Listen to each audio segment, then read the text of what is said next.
다시 퍼스펙티브로 형태를 보신 뒤에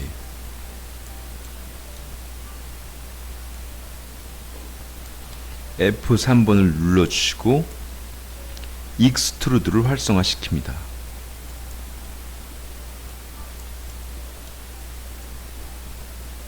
우리가 처음에 건축물보다도 더 정확하고 더 섬세한, 더 정확하고 더 섬세한 형태가 만들어진 것을 우리는 확인할 수 있죠. 그런데 말이죠, 이 기둥을 보면은 이 기둥이 너무 섬세합니다. 면값이 일단 많아지게 되면 가상현실에 들어갔을 때 이러한 건축물들이 많아지면 건축물이 오히려 자연스럽게 보여지는 것이 아니라 화면을 돌릴 때 화면이 데이터의 전환 속도에 못 미쳐서 부자연스럽게 보여지는 경우가 많습니다. 우리는 이 서클, 맨 아래에 있는 이 서클을 우리 다시 다듬을 때가 된 것입니다. 다시 익스트루드 꺼주시고 에디 스플라인 꺼주시고 에디 스플라인 맨 첫 번째 스플라인 꺼주시고 서클로 들어갑니다. 그런데 이렇게 꺼주시면서 들어가는 것도 좋은 방법일 수 있겠지만 그렇지 않고 그냥 켜져 있는 상태에서 그냥 서클로 들어가셔도 큰 문제는 없습니다. 자, 서클로 들어가셨어요? 인터폴레이션 값입니다. 인터폴레이션 값에 스텝 값이 6으로 적혀 있어서 점과 점 사이의 스텝, 점과 점 사이의 부드러운 곡면의 스텝이 6단계라는 뜻인데 이거를 최소 단위 2개만 해도 용량은 최적화되어지면서 크게 이상이 없는 그런 형태로 만들어지게 됩니다. 자, 이해놓고 엔터 눌러주겠습니다. 이렇게 말이죠.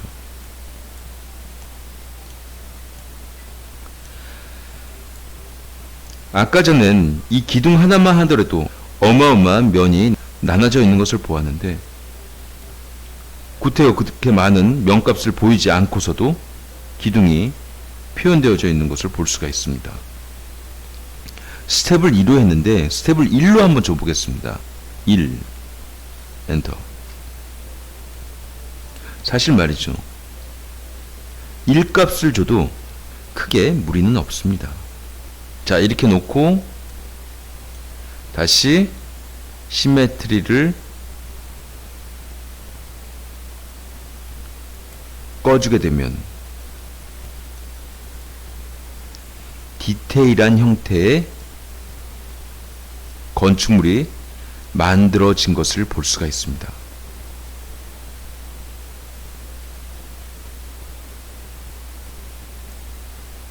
그런데 우리는 말이죠, 또 여기서 또 하나 이 시메트리 값이 복사가 되어지면서 찌그러지는 형태를 취하는 것을 확인해 볼 수가 있습니다. 이 시메트리 안으로 들어가셔서 옵션을 조금 조절해 보도록 하겠습니다.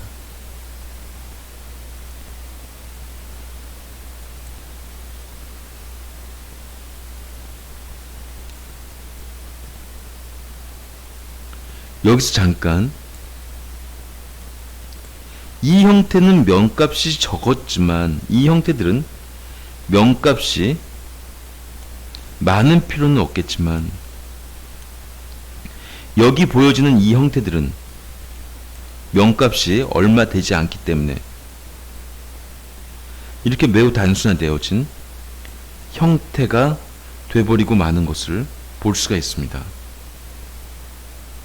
그럼 여기서 말이죠, 이 회전되어지는 서클 라인을 좀 더 분할을 해줘야 할 필요성을 느낄 수 있습니다.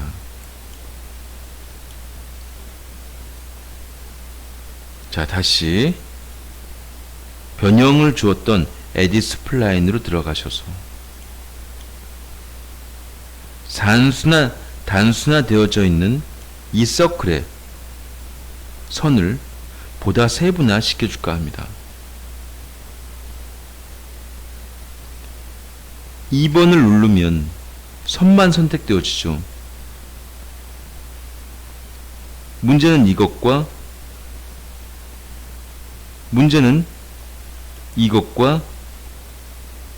이것입니다. 여기는 거리가 가까워서 그나마 선이 분할이 되는데도 불구하고 여기는 크게 한 덩어리의 선으로 나눠져 있기 때문에 이 면은 말이죠. 두 개로 분할시키고 또 이 면들은 말이죠. 두 개로 분할시켜야 세부적인 섬세한 서클의 형태를 취할 수 있을 것이라 생각이 됩니다.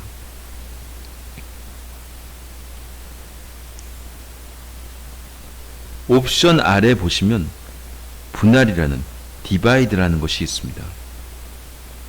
디바이드 1로 되어져 있죠. 디바이드 1은 두 개로 나눠진다는 뜻입니다. 디바이드. 자, 두 개로 나눠지면서 서클이 좀 더 섬세하게 표현되어지죠. 이 정도도 두 개로 한번 더 나눠 보겠습니다. 자, 디바이드. 자, 좀 더 부드럽게 모양이 취해지는 것을 볼 수가 있습니다. Add 스플라인을 꺼주시고 시메트리로 이동해서 시메트리를 더블 클릭하겠습니다. 좀 전의 형태보다도 좀 더 부드러운 건축면을 갖는 것을 볼 수가 있습니다.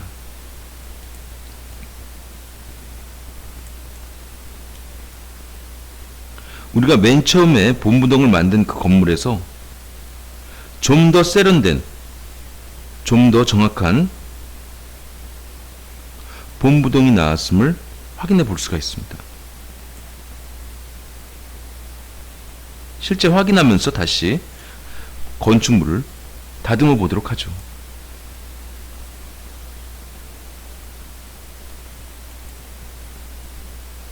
자, 이 형태입니다. 자, 우린 요 밑에까지만 만들었고요.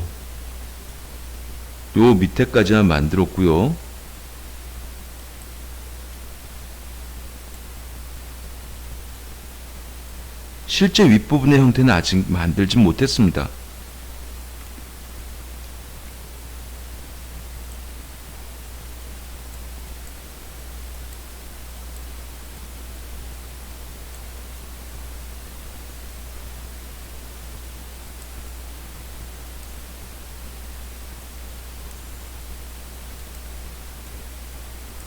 실제 윗부분에선 이러한 형태가 올라와 있는 것을 볼 수가 있습니다. 뒷부분의 건축물에서도 이러한 형태가 올라와 있는 것을 볼 수가 있습니다. 다시 3D로 한번 들어가 보도록 하겠습니다.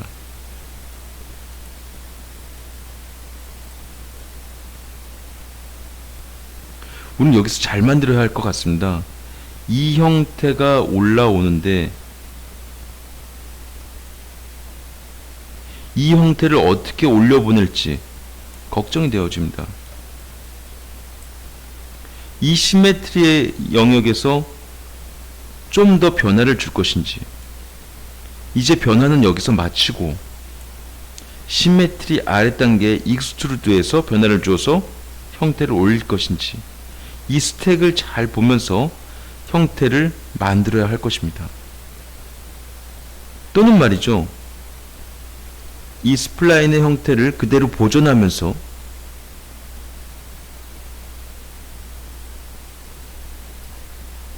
두 개의 형태로도 만들 수도 있죠.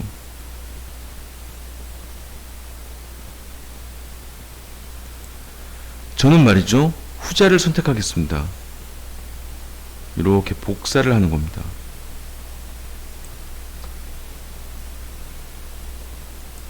복사를 할 건데 말이죠,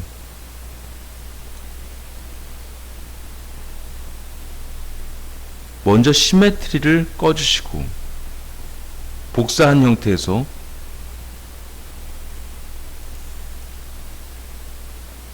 시메트리를 꺼주시고 익스트루드도 꺼주시고 이 형태에서 이 둥근 기둥만 남겨주는 겁니다. 에디 스플라인에 들어가서 말이죠. 버텍스를 선택해서 이 부분에 보여지는 점들을 모두 없애주는 겁니다. 점과 점이 연결되어져서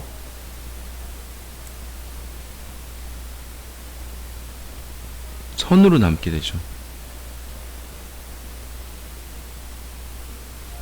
그리고 이 선을 좀 더 직선으로 다듬어 줄까 합니다.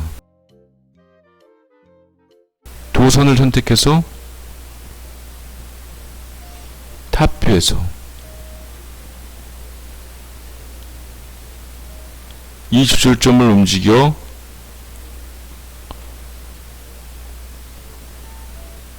Y축만 선택되어져 있는 화살표를 Y축, X축 동시에 선택된 걸로 바꿔주고 이 조절점을 움직여서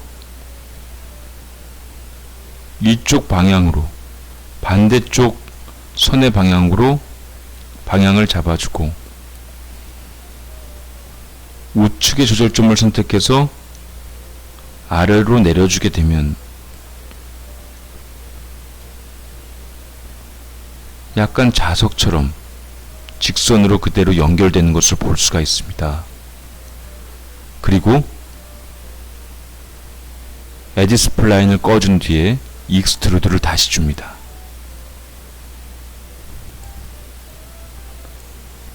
형태가 올라오는데요. 시메트리를 주게 되면 복사돼서 올라오는데요. 이 복사돼서 올라오는 높이가 너무 높죠. 그리고 이 익스트루드의 시그먼트 값도 너무 많습니다. 한 칸만 올리도록 하겠습니다. 그리고 어마운트 값은 1층만 올리도록 하겠습니다. 4m 엔터. 이렇게 말이죠.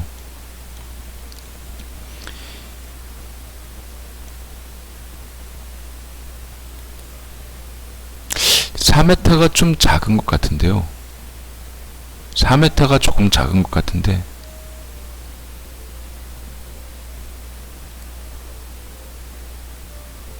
6m 정도가 괜찮을지 모르겠습니다. 6m. 이 형태가 옥상에 정확하게 달라붙으려고 하려면 이 형태를 잡고 이 형태의 툴에 보여지는 얼라인을 주면 됩니다. 얼라인. 단축키로 Alt A 키입니다. 우리는 이 얼라인을 줄 때는 말이죠. Alt A 키를 그대로 외워두시는 것이 좋습니다. 한번 해볼까요? Alt A 키를 눌러서 다음 오브젝트를 클릭. 그럼 이러한 옵션 창이 나오는데요.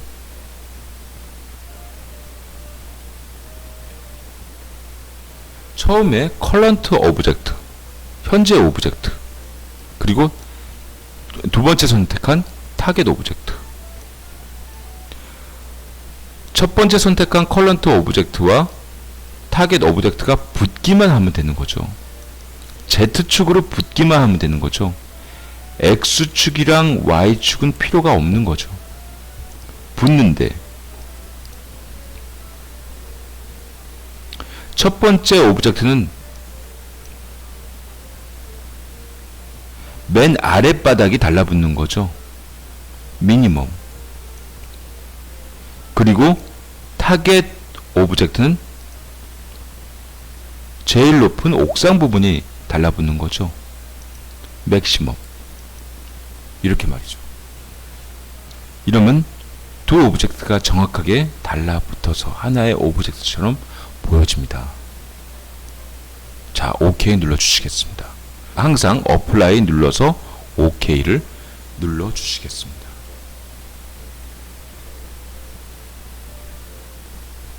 오브젝트를 보다 더 섬세하게 만들어 줄 수 있는 방법들은 이보다 더 훨씬 많습니다. 다시 퍼스펙티브 도시 환경에서 다시 보도록 하겠습니다. 자, 우리가 본부동을 만들어 줬는데요. 더 섬세하게 만들어 줄 수 있습니다. 하지만 자, 오늘은 여기까지 만들어 주고 그 다음 단계로 이어나가도록 하겠습니다.